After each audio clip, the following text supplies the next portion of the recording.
에베소서 제6장 1절에서부터 3절. 자녀들아, 주 안에서 너희 부모에게 순종하라. 이것이 옳으니라. 내 아버지와 어머니를 공경하라. 이것이 약속이 있는 첫 계명이니 이로써 내가 잘되고 땅에서 장수하리라. 도대체 이 말씀의 뜻이 무엇인가를 알기 위해서 우리가 이것이 실현되어진 한 예를 하나 보도록 하겠습니다. 열왕기상 제8장을 봅니다. 열왕기상 제8장 22절서부터 30절까지 있는 말씀. 솔로몬이 구약시대 성전을 건축하고 주 앞에 드리는 기도 가운데 한 부분입니다. 열왕기상 제8장 22절서부터 30절 하나님의 말씀을 들으십시오. 열왕기상 제8장 22절입니다. 솔로몬이 여호와의 제단 앞에서 이스라엘의 온 회중과 마주서서 하늘을 향하여 손을 펴고 이르되 이스라엘의 하나님 여호와여, 위로 하늘과 아래로 땅에 주와 같은 신이 없나이다. 주께서는 온 마음으로 주의 앞에서 행하는 종들에게 언약을 지키시고 은혜를 베푸시나이다. 주께서 주의 종 내 아버지 다윗에게 하신 말씀을 지키사 주의 입으로 말씀하신 것을 손으로 이루심이 오늘과 같으니이다.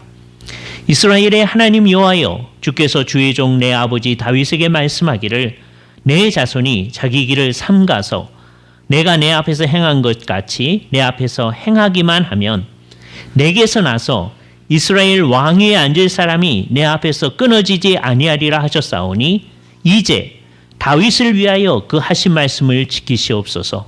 그런즉 이스라엘의 하나님이여, 원하건대 주는 주의 종 내 아버지 다윗에게 하신 말씀을 확실하게 하옵소서. 하나님이 참으로 땅에 거하시리이까? 하늘과 하늘들의 하늘이라도 주를 용납하지 못하겠거든. 하물며 내가 건축한 이 성전이오리이까? 그러나 내 하나님 여호와여, 주의 종의 기도와 간구를 돌아보시며 이 종이 오늘 주 앞에서 부르짖음과 비는 기도를 들으시옵소서. 주께서 전에 말씀하시기를 내 이름이 거기 있으리라 하신 곳 이 성전을 향하여 주의 눈이 주야로 보시오며 주의 종이 이것을 향하여 비는 기도를 들으시옵소서. 주의 종과 주의 백성 이스라엘이 이것을 향하여 기도할 때 주는 그 간구함을 들으시되 주께서 계신 곳 하늘에서 들으시고 들으시사 사하여 주옵소서. 주께서 이 말씀을 사용하셔서 우리에게 필요한 은혜를 베풀으시기를 원합니다. 3개월 전에 우리가 대요리 문답을 제가 할 때는 쭉 공부를 했었습니다. 어디까지 했었느냐? 제5계명의 여러 측면 생각하는 데까지 했고요. 그래서 이제 오늘 대요리 문답의 133문에 해당하는 말씀, 제5계명에 어떤 이유가 덧붙여져 있습니까? 라는 질문이에요. 어떤 이유가 덧붙여져 있습니까? 예. 그 이유, 왜 부모를 공경하라고 하셨는지 이것을 덧붙여서 하나님이 얘기하신 목적이 뭐냐라고 하는 거죠. 우리가 십계명을 잘 살펴보면 내 부모를 공경하라 그래놓고 그리하면 내 하나님 여호와가 내게 준 땅에서 내 생명이 길리라 이렇게 되어 있어요. 그죠? 그러니까 이거를 잘 이해를 해야 되는 거죠. 옛날 우리 선배들, 그러니까 이때 이제 제가 우리 선배들이라고 할 때는 어떤 때는 굉장히 좋은 분들을 얘기하기도 하고요. 어떤 때는 그냥 아주 단순한 마음으로 주님을 따랐던 한국교회 성도들을 얘기하기도 합니다. 요게 옛날 우리 선배들이라고 했을 때 요거는 그냥 단순한 마음으로 따르던 분들이에요. 성도들이야 뭐 그러는 거야 어떻겠습니까마는 옛날에는 이제 목사님들도 이제 그런 분들이 많아서 이게 좋은 점이기도 하죠. 단순한 마음으로 하나님의 말씀을 따랐으니까. 그러니까 이거를 그냥 문자 그대로 이제 생각을 하는 거예요. 부모를 공경하면 여호와 하나님 내 하나님이 준 땅에서 내 생명이 길다. 장수한다. 그냥 그대로 믿는 거예요. 그냥 단순하게. 그게 나쁜 신앙은 아닙니다. 좋은 신앙인 것이죠. 근데 이제 17세기 있는 우리의 선배들도 이걸 잘 생각을 한 거예요. 예? 그러면서 도대체 이게 무슨 뜻인가 하는 걸 얘기해 준 거죠. 이 말은 기계적으로 부모, 우리가 이제 여러 가지 측면에서 생각한 부모, 그다음에 우리 윗사람에 대해서 제대로 잘 하기만 하면 우리가 이 세상에서 오래 산다고 하는 것을 진짜로 얘기해 주는 거냐? 그럴 수 있죠. 그죠? 근데 이제 전체적인 뜻을 생각하면 단순히 그게 아니라라고 하는 거죠. 그죠? 이것을 생각하면서 아까 에베소서에서는 약속이 있는 첫 계명이다. 여태까지는 이렇게 해라. 그러면 어떻게 된다. 그런 얘기가 없는데 여기에만 이 말이 있으니까 바울이 약속이 있는 첫 계명이다라고 얘기를 한 거예요. 거기에 뭔가가 붙어 있다는 거죠. 이게 도대체 무슨 뜻이냐라고 하는 걸 생각해야 됩니다. 부모를 잘 공경할 때 하나님은 어떻게 해주신다고 하는 거냐? 결국 우리가 생각을 해보면 아까 열왕기상 말씀을 읽었는데 부모를 잘 공경한다고 하는 것은 부모님이 그 대표적인 예고, 부모님뿐 아니라 우리의 선생님이든지 우리 윗사람이든지 우리가 마땅히 따를 만한 분이든지 아니면 우리의 통치자든지 그분들이 하나님의 뜻대로 잘 다스리고 있으면 그것을 잘 생각하면서 이 사회가 제대로 질서 잡혀져 있게끔 하는 토대를 마련하는 일을 하는 거죠. 그러니까 사회의 질서가 하나님께서 의도하신 대로 이 세상에 있게 되면 그 사회가 건전한 사회가 될 겁니다. 그러니까 이 말의 1차적 의미는 뭐냐? 나중에 이제 이스라엘 백성들이 하나님의 교회로서 있는데 이스라엘 백성은 그냥 우리가 생각하는 이 교회로만 있는 게 아니라 민족이면서 국가면서 이런 거죠. 그들이 어떻게 하나님 앞에 서져야 되냐? 정말 하나님이 생각하시는 이상적인 국가의 모습을 형성하는 거예요. 이상적인 교회이면서 이상적인 국가의 모습을 형성하게 되는 거죠. 그랬을 때 어떻게 될 것인가 하는 것을 얘기해 주는 거죠. 그래서 그 대표적인 예가 지금 아까 솔로몬이 잘 인식하고 얘기한 겁니다. 하나님이 주님의 종이신 나의 아버지 다윗에게 하신 말씀대로 주님이 이루셨습니다. 그 다윗한테 주신 약속, 이게 이제 언제 주신 약속이냐? 다윗이 조금 잘못된 생각을 하는데 하나님을 위해서 내가 성전을 짓겠습니다 라고 잘못된 생각을 하죠. 이게 사무엘하 7장의 큰 가르침이에요. 자기 딴에는 잘한다고 하는 거예요. 성전을 짓겠습니다 라고 하는데 그런데 하나님께서 대뜸 하시는 말씀이, 물론 이제 그 자리에서 곧바로 얘기한 건 아니고 나단이 집으로 돌아간 다음에 나단한테, 하나님의 종인 나단한테 이제 해주시는 말씀, 그 밤에 내가 이스라엘 백성 중에 누구한테 나를 위하여 집을 세우라, 즉 성전을 세우라고 요구한 적이 있었느냐? 근데 네가 왜 나를 위해서 집을 짓는다고 하느냐? 야단을 된통 맞는 거죠. 그렇죠? 핵심은 뭐였느냐? 네가 나를 위해서 집을 세우겠느냐? 아니다. 내가 너를 위해서 집을 세워주겠다. 여기서 하나님이 말씀하신 두 번째 집은 다윗의 가계죠. 왕가죠.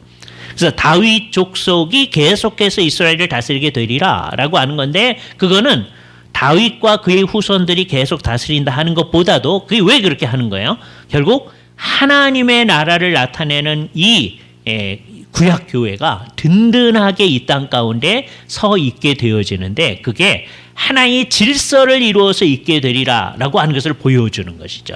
그러니까 이걸 잘 깨닫고 생각을 하는 거예요. 솔로몬이 정신을 차렸을 때에는 이게 그의 통치의 초기입니다. 나중에는 이걸 벗어나서 이제 잘못됐죠. 그리고서 나중에 돌아왔는지 안 돌아왔는지 우리는 알 길은 없어요. 그냥 추상적으로 생각하기를 회개하고 돌아와서 전도서 같은 말씀을 짓지 않았나 이렇게 이제 생각을 하는 거죠. 예. 그래서 이 세상에 뭐 영광을 다 누려봐도 그게 다 헛되고 그런 얘기를 하는 거 보니까 아마도 맨 마지막에 회개하고 돌아오지 않았나. 그게 좋다고 생각해요. 뭐 우리 정확히 모르니까 나중에 이제 하늘에 가서 여쭤봐야 됩니다. 그런다고 해도 여기 이제 인간의 죄악이 얼마나 무서운가 하는 게 나타나는 거예요. 자기가 회개하고 돌아왔어도 나중에 잘못한 그 통치의 그 열매라고 하는 게 그의 아들 르호보암이 왕위에 올랐을 때 백성들이 르호보암한테 맨 처음에 물어보는 게 뭐예요? 당신도 당신 아버지처럼 우리를 압제하겠느냐 이렇게 나오는 거죠. 그래서 결국 르호보암이 지혜롭지 못하게 대답해서 나라가 딱 갈라지게 되죠. 국가가 갈라질 뿐만 아니라 교회가 갈라지는, 구약 교회가 갈라지는 무시무시한 현장 앞에 딱 있게 되어져요. 그죠? 그러나 지금 이 본문을 얘기할 때는 솔로몬이 아직 정신을 차리고 있을 때입니다. 그죠? 그러니까 이게 우리들로 하여금 생각을 많이 하게 하는 거예요. 이렇게 여기서 솔로몬이 한 기도는요, 정말 뛰어난 기도거든요. 이렇게 제대로 기도해 놓고서도 잘못되는 수가 있구나. 예? 그러면 이런 제대로 된 기도를 한 번도 안 하는 사람은 얼마나 더 그러냐? 이런 생각이 들잖아요. 그렇죠? 그래서 우리는 뭐 이렇게 제대로 됐다고 생각할 때에 넘어질까 늘 조심해야 되는 거예요. 그렇죠? 이 솔로몬이 아주 대표적인, 정말 이 기도를 할 때만큼 제대로 된 때가 없습니다. 그러니까 하나님이 어떻게 하시려고 하는지를 잘 아는 사람다우게 주님 앞에 기도를 올려요. 그죠? 이 기도의 아주 전형적인 예인데, 하나님이 주신 말씀을 받아서 그 말씀을 담아서 하나님 앞에 하나님의 뜻이 이루어지도록 간구하는 거예요. 한편으로는 하나님이 주신 약속이 이루어졌습니다. 다윗이 성전을 지으려고 했는데 하나님이 야단치면서도 내가 너의 가족들이 통치를 할 수 있게끔, 그 교회가 굳건히 설 수 있게끔 해주겠다 약속을 해주시고서는 집을 지을 수 있도록, 너는 안 되고 너는 피를 많이 흘렸으니까 내 몸에서 난 자가 이제 성전을 세울 거다라고 해준 거죠. 그래서 고쳐주면서도 성전을 짓도록 허락하시는 거예요. 그러니까 성전의 나쁜 의미에 매몰되지 아니하도록 하는 거죠. 그리고 그거를 솔로몬이 깨달았어요. 그죠? 나쁜 의미의 성전은 어떤 거냐? 하나님이 여기에만 계신다. 하나님이 그냥 기계적으로 여기 계신다. 이렇게 생각하는 거예요. 성전 안에 있다고 생각하는 거죠. 근데 솔로몬은 여기서 그게 아님을 잘 압니다. 이게 성전을 세워놓고 하는 최초의 기도예요. 뭐라고 얘기합니까? 아주 멋있는 기도를 해요. 27절. 하나님이 참으로 땅에 거하시리까. 하나님이 여기 거하시지 않습니다. 그죠? 하늘과 하늘들의 하늘이라도 주를 용납하지 못하겠거든. 하물며 내가 건축한 이 성전이오리까. 하나님이 여기 계시지 않습니다. 이게 아주 중요한 생각이에요. 예? 여기 계시지 않는다. 그럼에도 불구하고 하나님께서는 당신님의 이름을 여기에 두신다고 하셨다. 그죠? 그래서 이제 어떻게 하느냐? 솔로몬의 아주 놀라운 것이 나타나는 거예요. 30절 보세요. 주의 종과 주의 종 백성 이스라엘이 이곳을 향하여 기도할 때, 성전을 세워놨으니까 이곳을 향하여 기도할 때 하나님은 이 성전에서 들으시고 그러지 아니하시고, 주는 그 간구함을 들으시되 주의 계신 곳 하늘에서 들으시고 들으시사 사하여 주옵소서. 하나님은 하늘에 계신다. 이 아주 놀라운 통찰이잖아요. 그죠? 그런데 그게 뭐와 연결되어져요? 이 땅에 세운 성전과 연관되어진다. 그걸 가지는 거예요. 그러니까 이 성전이 상징적인 것이다라고 하는 것을 분명히 얘기하는 거죠. 이게 기계적으로 성전이 있으면 어떻게 된다 이런 생각이 없는 거예요. 그죠? 그러나 이건 굉장히 중요한 것이고 하나님께서 의미 있게 세우신 것이죠. 그래서 모든 것을 동원해서 그거를 짓도록 하신 겁니다. 다윗이 준비하고 솔로몬이 이것을 이루어서 지금 성전을 지어놓은 거예요. 이를테면 모든 세월을 이제 합치면 한 20년 동안 해가지고 이제 성전을 짓는, 물론 이제 궁 짓는 것도 다 연결되지만 20년, 정확히 말하면 7년, 14년 해가지고 되는 건데 한 20년 동안 이 일이 이루어지는 겁니다. 그러니까 얼마나 많은 것들을 준비해서, 다윗서부터 준비해서 이 일이 이루어져요. 그러니까 뭐라고 얘기하느냐면 다윗에게 말씀하신 것을 지금 우리의 손으로 이루게 하심이 오늘과 같습니다. 그죠? 여기서 뭘 보느냐? 하나님이 약속하신 것이 성취되어지는 걸 보는 겁니다. 그죠? 여기에 하나님께서 부모를 공경한다. 그 부모를 공경하는데 부모님을 잘 모신다 하는 것만이 아니고 핵심적인 것은 이 나라의 질서를 세워나가는 부모님이 섬기던 그 신앙과 같은 신앙을 그 자녀들이 가지고 같이 이어나가는 이 질서가 이루어지는 거죠.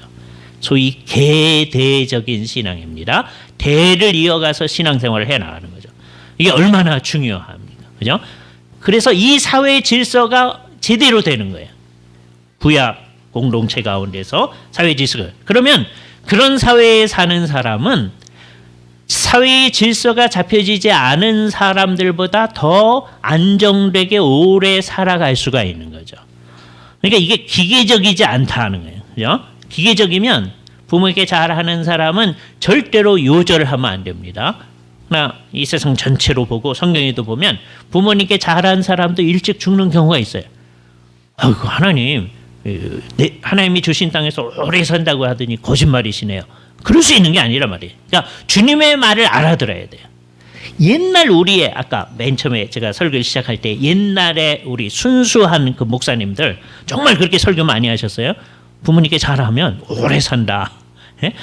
그거 문제 있는 설교라고 생각하지 마시고 그분들의 그 순수한 마음을 받아 그냥 자기도 믿는 거예요. 그냥 하나님이 이렇게 말씀하셨으니까 합니다. 근데 뭐가 이제 안타까운 거예요? 그냥 성도가 그러면 괜찮습니다. 그러나 말씀을 가르치는 사람이 그러는 건 문제가 있었다는 거죠. 그죠? 하나님의 뜻의 의도는 뭐냐? 우리의 선배들이 잘 파악한 대로 하나님을 하나님으로 삼는 이 사회가 질서 잡혀진 사회, 하나님의 뜻을 잘 알고 그래서 안정된 사회가 되어질 것을 잘 생각하면 그런 안정된 사회에서는 사람들이 모든 면에 신경을 쓸 거니까 사람들이 상대적으로 오래 살게 될 것이다. 내 하나님이 주신 땅에서 내가 장수한다라고 하는 게 그냥 기계적으로 되어지는 것이 아니라 이 사회의 모든 여건들이 그렇게 될 거다라고 하는 것을 얘기해 주는 거죠. 이게 이제 이 말의 본래적 의미입니다. 이걸 이제 확대하겠어요. 일반 은총 가운데서 예를 들어서 어느 사회가 하나님을 섬기지 아니하는 사회, 오늘날의 대부분 사회가 그렇습니다. 미국이나 한국이나 일본이나 중국이나 어디도 하나님을 잘 섬기지 아니하죠. 그죠? 그런 사회에서도 사회 전체를 안정 있게 이렇게 해보려고 정말 하는 사람들의 사회는 사람들이 오래 살 수 있죠. 사회가 아주 불안전한 사회, 그죠? 맨날 반군이 일어나서 전쟁이 일어나고 그러는 사회, 그런 사회는 사회에서 많은 사람들이 일찍 죽을 겁니다. 그죠? 일찍 죽고 나면 그 다음에 이제 의미 있는 일들은 있어요. 그러니까 얼마 전까지 베트남이 평균 연령이 굉장히 젊어요. 왜 그러냐? 전쟁 때문에 나이 드신 분들이 많이 죽으셨기 때문에. 예? 베트남이 막 발전하는 나라가 되죠. 왜 젊은 사람들이 있는 거니까. 예? 그거는 좋은 점이긴 한데 안타까운 일이 있어져서 그런 일이 생겨진 거죠. 그러니까 사람들이 많이 죽고 빨리 죽고 하는 일들이 나타나게 된 사회는 사회가 안정되지 않기 때문입니다. 그러니까 그는 일반 은총 가운데서 사람들이 사회를 안정시켰을 때 이 사회가 굳건히 가는 거다라고 하는 걸 얘기하는 거예요.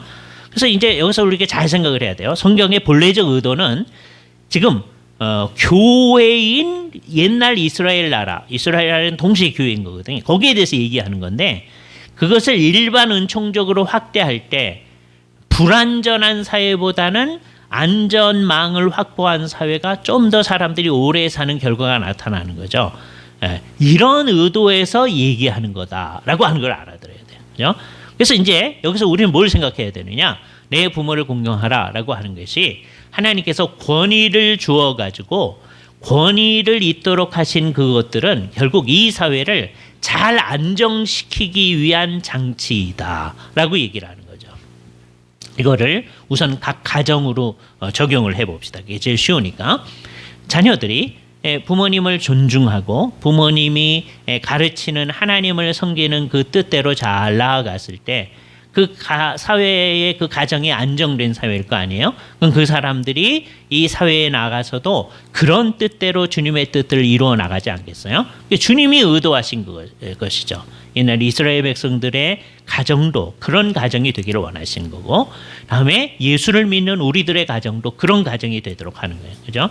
그러니까 여기에 부모님들의 신앙의 중요성이 매우 강조되어지는 겁니다. 그죠? 부모님들이 앞장서서 참된 신앙을 가지고 주님이 원하시는 뜻대로 잘 해나가고 그거를 자녀들이 바라보면서 아 우리도 저렇게 해나가겠다라고 하는 것을 보면서 나아가야 되죠. 이거는 교회에도 마찬가지입니다. 교회에도 예를 들어서 제대로 된 교회는요 이렇게 우리 교회가 이제 그렇게 하려고 노력하듯이 우리가 아침 예배할 때 부모님들이 예배하는데 자녀들이 같이 옆에서 같이 예배하잖아요, 그죠? 그게 제대로 된 교회는 저녁 예배 시간에도 되게 저녁 예배 시간이 이제 6시나 뭐 7시 이렇게 할 텐데 그 시간에도 부모님하고 자녀들이 같이 와서 다 같이 부모님 옆에 앉아서 같이 예배를 잘 드려 나가는 거죠. 그렇게 어려서부터 해 나가는 거예요, 그죠? 근데 이제 예배 시간에 좀 지루하고 하니까 잘 하도록 하기 위해서 되게 자녀들한테 저 설교를 노트를 해라 이렇게 하는 경우가 있잖아요. 그래서 아예 교회에서 노트할 이제 종이를 주기도 하겠죠. 그래서 어렸을 때부터 노트를 해 나가던 아이가 보세요. 걔가 이제 어른이 돼서도 그 아이가 한 20몇 살, 30살 됐다고 해봅시다. 그러면 걔는 어렸을 때부터 이제 예배당에 와가지고선 늘 설교 들으면서 노트를 하는 게 버릇이 되지 않았겠어요? 그러니까 30살이 돼서도 계속 노트를 하는 거예요. 그죠? 예. 그 모습을 봤습니다. 예. 제가 이제 가서 이제 있던 웨스트민스터 신학교 바로 앞에 웨스트민스터 신학교하고 아주 밀접하게 연관된 교단이 정통장로교회 OPC라는 교단이 있어요. 웨스트민스터 때문에 생겨진 교단인데 그 중에 캘버리 OPC 처치라고 갈보리 교회라는 교회가 있었습니다. 그 학교에서 아주 가까운 곳이기 때문에 우리가 걸어가면 한 3분 정도면 이제 갈 수 있어서 거기에 늘 이제 참여를 했었었는데 저녁 예배가 6시예요. 그죠? 6시에 주일 아침에 나왔던 대부분의 사람이 그 사람들 멀리 있으니까 다 자동차 타고 와야 되는데도 와가지고서는 예배를 잘 참여하고 가는. 그러니까 애들도 같이 나와서 참여하고 가는 거죠. 그죠? 그래서 예를 들어서 특별히 이렇게 성탄주일 뭐 이럴 때 또는 추수감사주일 그분들 그 할 때는 더 많이 오니까 앉을 자리도 별로 없는 거예요. 그런데도 다 참석을 해가지고 하는 거예요. 그러니까 이거를 볼 때마다 되게 이제 서구 교회들이 막 사람들이 안 보인다 뭐 그런 얘기 자꾸 하잖아요. 그런데 제가 옛날에도 그 말씀을 드렸는데 한 30년 전에 제가 영국에 있는 정말 좋은 교회는요 30년 전에도 주일 저녁에 1000명 이상 그냥 막 모이더라고요. 그렇죠? 네. 지금도 마찬가지예요. 여기도 그 교회 성도들이 끝까지 다 모이고 그래서 어떤 청년 하나 저희 앞자리에 앉았던 청년인데 나중에 물어보니까 30살이래요. 예. 그런데 자기 친구 흑인 친구를 데리고 와서 이제 예배를 하더라고요. 근데 예배 시간에 열심히 노트를 하더라고요. 가만 봤더니 자기가 이제 어렸을 때부터 그 교회에 출석했었다 이렇게 얘기하더라고요. 그죠? 근데 이제 저희가 이제 얘기를 하면서 우리가 60이 넘었다 그랬더니 깜짝 놀라가지고 예? 그러니까 어떻게 보면 그 사람이 등치가 더 크고 하니까 우리보다 더 어른같이 보이는데 우리는 60이 넘은 사람들이 앉아 있는 거고 이제 30살 우리 아이가 35살이다 그랬더니 깜짝 놀랐는데 그 열심히 하던 그거 그러니까 교회가 그런 식으로 든든하게 돼 나가면 늘 든든하게 있는 거죠. 그래서 늘 교회가 늘 언제나 같은 모습으로 하나님 앞에 서 있는 모습이 분명해야죠. 그죠? 언제나 지금 제가 그래서 그런지 안 해서 그런지 오늘 아침에 조금 위협을 했잖아요. 오후에 예배 참석해야 된다고. 그래서 비교적 많은 숫자가 지금 오후에 남아 있어요. 이 모습이 지속되어져야 됩니다. 그죠? 여러분이 앞장서서 다른 사람들도 오후에 참석하지 않은 사람들 다 해가지고 같이 해 나갈 수 있도록. 이번에 우리들이 지금 3개월 동안에 교수님들이 몇 분 오셔서 우리를 도와주셨어요. 주일 아침에만 참여하고 가신 교수님은 무슨 말씀을 하셨냐면 오래간만에 정말 예배 드리는 모습을 봐서 참 감사합니다. 그렇게 현장학 교수님이 얘기하시더라고요. 그죠? 근데 그 얘기를 들으면서 제가 속으로는 이분이 이제 익스큐즈를 하셔서 아침에만 섬기셨거든요. 예? 오후 예배를 안 보셔서 그렇게 얘기하시지. 예? 오후 예배까지 오셔서 특강도 해주시고 하신 교수님들은 우리의 적나라한 현실을 잘 알기 때문에 아마 그러지 않으셨을 거예요. 뭐 우리가 열심히 모이는 모습을 봤을 때도 그런데. 그러니까 우리가 제대로 예배를 하면 사람들이 우리를 통해서 하나님께 예배하는 것이 어떤 것인가 하는 것을 볼 수 있는 거예요. 그죠? 우리에게 참여했던 사람들도 그것을 바라볼 수 있잖아요. 그 모습을 교회가 지녀나가고 그런 교회들이 곳곳에 있는 그런 사회가 되어졌을 때 그게 그 사회가 굳건한 사회가 되어지는 거죠. 그죠? 지금 우리가 살고 있는 사회는 옛날 솔로몬이 기도하는 것과 같이 국가 전체가 교회인 사회가 아닙니다. 그죠? 그런 날이 오면 좋겠죠. 우리가 정말 모든 사람에게 전도를 해서 한국에 있는 모든 사람들이 다 주님을 섬길 수 있다면 그냥 오면 좋겠는데 되게 그렇지 않거든요. 그러니까 이 세상 국가들은 다 세속적 국가예요. 미국도 마찬가지고 영국도 마찬가지입니다. 그 사람들은 오랫동안 기독교적 전통이 있어서 몇 가지 기독교적인 것이 이렇게 있는 일을 해요. 영국서 무슨 대관식을 한다든지 뭐 할 때 정말 예배로 그걸 다 하거든요. 그러나 그거는 형식일 뿐이고 그냥 세속적인 일을 그냥 하는 거죠. 위험한 일입니다. 그죠? 예. 미국에서 이제 정신을 차렸을 때 좀 더 성경적인 일을 하려고 노력하죠. 요즘에 미국이 몇몇 가지 노력을 하는데 학교에서 오랫동안 기도하고 성경 가르치고 하는 걸 못하게 했거든요. 왜냐하면 다 예수를 안 믿으니까 그게 아주 강력해져 가지고 기독교 계통의 학교에서도 그거 하는 거를 막 못하게 하려고 하는 노력들이 막 일어나고 있었는데 이게 굉장히 강력한 세력입니다. 요즘에 노력을 해가지고서는 기독교 계통의 학교에서는 예배하고 기도하고 하는 게 할 수 있도록 하는 보장. 이거 굉장히 중요한 거예요. 우리나라에서도 이게 뭐 벌써 몇 년째 문제가 되고 있는 문제입니다. 기독교 계통의 학교, 되게 우리나라 교육부에서는 그것을 종립학교라고 표현을 하는데 종립학교에서도 예배하는 거를 할 수 없도록 원하는 사람은 혹시 할 수 있지만 못하도록 하려고 하는 그런 노력들이 집단적으로 일어나고 있는 거죠. 그러니까 우리가 살고 있는 사회가 세속 사회입니다. 세속 사회 속에 우리가 살고 있어요. 그 속에서 우리는 뭘 하는 거냐? 일단 교회가 굳건히 서 있어야 되는 거예요. 이 모습을 지닌 교회가. 그리고 그 교회들은 각 가정들로 구성되어 있잖아요. 그 각 가정이 우리 사회 속에 건전한 가정의 모습을 나타내야죠. 그러니까 여기서 이중적 책임감을 우리가 가져야 됩니다. 제5계명과 관련하여서 우리는 이 생각을 해야 되는 거죠. 그게 뭐 하는 거냐? 그런 굳건한 하나님의 말씀을 존중하는 그런 가정이 곳곳에 있을 때 다른 가정들은 그러지 않죠. 화목한 가정도 있고 엉터리 가정도 있고 요즘 대부분의 가정이 그렇듯이 소위 역기능 가정이란 말을 써요. 역기능 가정. 가정이 자기 역할을 제대로 못하는 가정들이 곳곳에 있는 거죠. 그죠? 자, 그럴 때 교회 공동체는 아주 정말 신경 써요. 우리 모두가 신경 써야 되는데 우리도 역기능 가정인데 이러면 안 되잖아요. 그렇잖아요.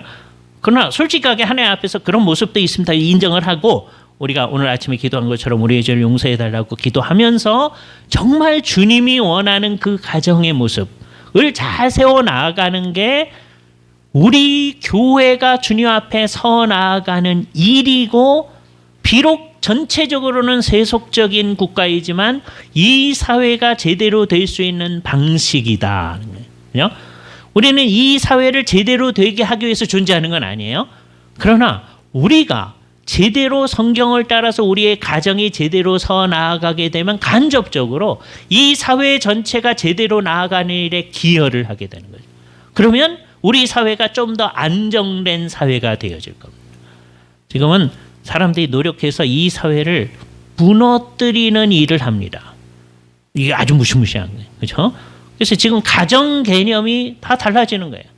이걸 아주 분명히 하기 위해서 어린아이들한테 교육할 때도 이건 벌써 1980년대서부터의 문제입니다. 외국에서도 그 전서부터 했기 때문에 어디서 이제 그런 얘기가 나오냐면 소위 반편견 교육이라고 하는 게 있어요. 애들을 교육을 시킬 때 편견이 없게끔 교육을 시켜야 된다. 이게 좋은 거죠. 근데 그게 이제 어디까지 나타나느냐 하면 이게 좀 안타까운 일이죠. 가정에 대해서도 편견이 있도록 해서는 안 된다. 예? 1970년대 미국에서 나온 반편견 교육 교과서예요. 예? 그래서 애들 초등학교 이하 유치원 때서부터 이제 가르칠 때 여러분 이제 어렸을 때 가정 그러면 어머니 아버지 애들 있고 그게 생각이 나잖아요. 그렇게 그려놓죠. 그죠? 근데 그러면 이제 그 반편견 교육에서 나온 말입니다. 그러면 사람들한테 편견이 생겨진다. 가정은 남자 여자 애들 있는 게 가정이다. 그 당연한 거죠. 성경이 그렇게 얘기하니까. 근데 이 세상은 그러면 안 된다는 거예요. 그래서 남자 애들 또는 여자 애들 그런 것도 있다고 머릿속에 형성돼야 된다는 거예요. 그래서 남자 여자 애들 있는 그것만 그리면 안 되고 가정 그러면 가정의 다양성을 생각해야 되니까 여기 남자 애들 이런 것도 그려놓고 여자 애들 이런 것도 그려놓고 그래서 가정이 다 그게 다 가정이다. 이렇게 하자는 거예요. 그죠? 그거를 이제 반편견 교육이라고 하는 거는 나머지는 다 좋은 거니까 동양 사람들에 대한 혐오 이렇게 하면 안 되잖아요. 그러니까 좋은 거니까 하자고 하면서 그걸 그대로 번역을 했는데 이화여자대학교의 교수님들이 번역을 해줬어요. 1980년도에 신앙이 아주 좋은 분들이 번역해요. 이게 안타까운 거예요. 그걸 좀 생각을 하시면서 번역했는지는 잘 모릅니다. 제 선생님의 사모님이 유아교육과 교수님이신데 이경우 교수님이 번역을 하셨는데요. 그렇게 해놓으신 거예요. 그죠? 이게 뭔가 생각을 해봐야죠. 그죠? 이렇게 이 사회에는요, 성경이 말하는 가정을 파괴하려고 하는 일들이 굉장히 많이 있는 거예요. 이게 문제다라고 얘기를 하는 그것도 굉장히 중요한데, 그러려면 우리가 지금 형성하고 있는 우리 가정이 정말 5계명을 잘 드러내어지는 그런 가정이 되려고 애를 써야 됩니다. 그거 하지 않으면서 이런 반편견 교육은 잘못된 겁니다. 그것만 얘기해 가지고서는 아무런 힘도 없는 거죠. 우리들이 잘 생각을 해야 됩니다. 그래서 결국 내 하나님이 주신 땅에서 내가 오래 살리라 장수하리라 하는 게 기계적으로 장수한다고 하는 그 말이 아니고 이 사회가 건전한 사회가 되어졌을 때 교회 공동체 중심의 건전한 사회가 되어졌을 때 그 사회가 안정된 사회고 그 사람들에서 사람들이 제대로 살게 되어질 수 있는 것을 얘기해 주는 거죠. 그죠? 이게 이제 한 측면이에요. 다른 한 측면은 이거는 알 수 없는 신비한 측면이긴 합니다. 사람들이 이것을 과장해서 얘기하는데요. 이것도 한두 케이스는 말할 수 있는데 모든 케이스를 그렇게 얘기한다고 하는 게 말이 안 되는 거예요. 그죠? 예를 들어서 어떤 분이 요나단 에드워즈 목사님 그 가족들의 그 자손들이 어떻게 되나 쭉 봤다는 거예요. 예? 그리고 정말 잘못 산 사람들의 가족이 어떻게 되나 이렇게 본 거예요. 누차 몇백 년 이제 봤더니 요나단 에드워즈 목사님 가정은 전부 다 그 자녀들이 막 다 잘 되고 뛰어난 일을 하고 이쪽 제대로 안 한 사람들은 결국은 형무소에 있는 사람들이 훨씬 많고 이렇더라 그런 얘기를 하는데 이걸 자칫 잘못하면 그게 기계적으로 하는 얘기가 되어지는 거죠. 여러분 잘 생각을 해봐야 돼요. 그죠? 제가 여러분에게 드린 설명이 그냥 합리주의적으로 설명하는 거다 이렇게 들으시면 안 돼요. 자칫 잘못하면 그렇게 들립니다. 성경이 믿는 사람들은 정말 잘 된다고 했으니까 오래 산다고 했으니까 하나님의 신비한 힘이 작용해서 하는 게 훨씬 나을 것 같은데 주를 열심히 잘 섬기고 사는 사람도 일찍 죽을 수도 있거든요. 성경이 우리한테 그걸 얘기해 주는 거예요. 그걸 잘 생각을 해서 하나님이 말씀하시려는 그 의도를 정확히 알아야 됩니다. 약속 있는 첫 계명이라고 하는 걸 지나치게 개인주의적으로 기계적으로 적용하려고 하는 건 그건 안 되는 거다. 오히려 주께서 5계명을 통해서 이 사회가 어떻게 건전한 사회가 되어져야 하는지를 이 말씀을 통해서 얘기를 해주는 거죠. 건전한 사회에서는 사람들이 비교적 제대로 살 수 있는 거죠. 그리고 궁극적으로 땅에서 오래 사는 것은 결국 언제를 바라보는 거냐? 새 하늘과 새 땅을 바라보도록 하는 거죠. 그죠? 나중에는 우리 모두가 땅을 다 차지하게 될 겁니다. 그죠? 그때에는 하나님 나라의 백성이 아닌 사람들은 그 새 하늘과 새 땅에 아무도 있지 아니하리라. 그때 우리가 그렇지. 우리는 이 땅을 차지할 것이고 주를 안 섬기는 사람들은 니네는 없을 거야. 그런 마음을 갖는다면 이게 얼마나 이상한 사람의 마음입니까? 이걸 종교적 이기주의자라고 하거든요. 그죠?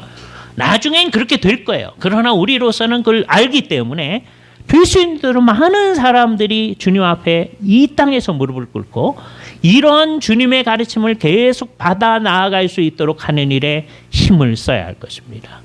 오늘 솔로몬의 이 기도를 마음속에 새겨주시길 바라요. 그가 제대로 정신을 차렸을 때 하나님 앞에 한편으로는 하나님께서 이미 이루어 주신 것을 통하여서 주님께서 정말 하나님의 뜻대로 하는 사람에게 잘 되게 해 주신 자들이 정말 그 일이 이루어졌네요.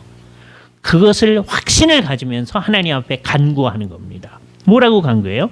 하나님이요, 주님께서 이렇게 얘기하신 이 말씀, 이제 다윗을 위하여 하신 말씀을 지키시옵소서, 이렇게 얘기하는 거예요. 그죠? 하나님이 주신 약속의 근거에서. 그러니까 한편으로서는 주께서 성취하신 것에 대한 감사가 있고 하나님께서 이것을 지켜주시라고 말씀을 드리는 것이 있습니다. 우리가 이런 의미에서 제5계명을 제대로 잘 지켜나갈 수 있는 사람으로 있기를 바랍니다. 찬송가 165쪽에 있는 송영 1번 주께 올려드립니다.